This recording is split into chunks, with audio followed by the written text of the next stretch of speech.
उत्तर प्रदेश के फतेहपुर जिले से एक चौंकाने वाला मामला सामने आया है, जहां एक पति अपनी पत्नी के गैर समुदाय के व्यक्ति के साथ प्रेम प्रसंग और बच्चों के अपहरण के बाद पिछले 5 सालों से न्याय के लिए दर-दर भटक रहा है।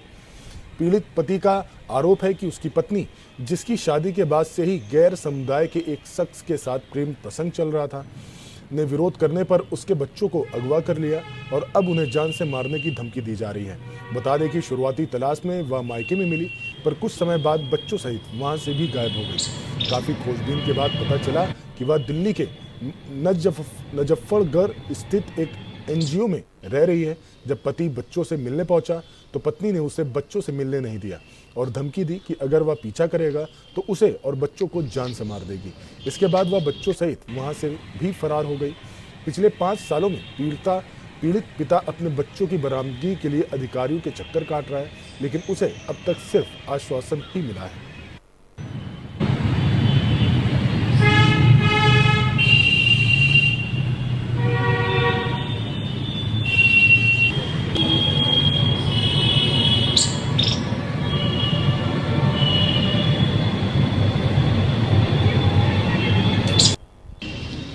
मैं इधर 5 सालों से बहुत परेशान चल रहा हूँ।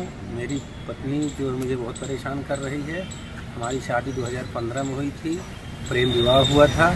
उसके बाद 5 साल तक सब कुछ ठीक चला। मेरे 2 बच्चे हुए उसी दौरान, एक बेटी हुई, एक बेटा हुआ, जो कि बेटी आज 9 वर्ष की हो गई है, बेटा 6 वर्ष का पूरा हो गया है।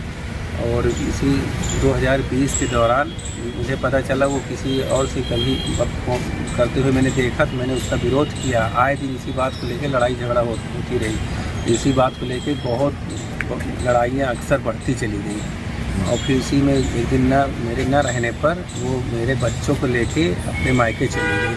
और मायके से जाने के बाद वहाँ से भी वो चली गई, दिल्ली चली गई। वो तो मुझे बाद में जानकारी हुई कि वो दिल्ली गई है।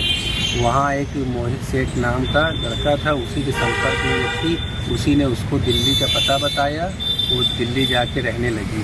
दिल्ली के एक एनजीओ चलता है नजफगढ़ में, मायका स्वीट होम नाम का है वो, जिसमें कि वो भी वहाँ पे कोई भी पत्नियाँ अपने पति से लड़के वहाँ रहती हैं।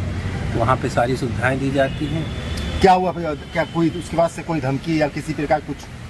हाँ, उसके बाद मुझे फ़ोन पे लगातार कई बार धमकी मिली कि अगर तुम मेरा पीछा करते रहोगे तो मैं तुम्हें मरवा दूंगी और मेरा पीछा करना छोड़ दो।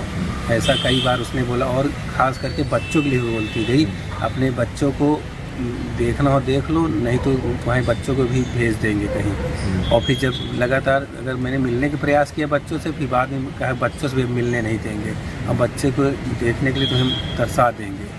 और ये भी हमेशा धमकी देती रही कि बच्चों कहीं बेच भी देंगे।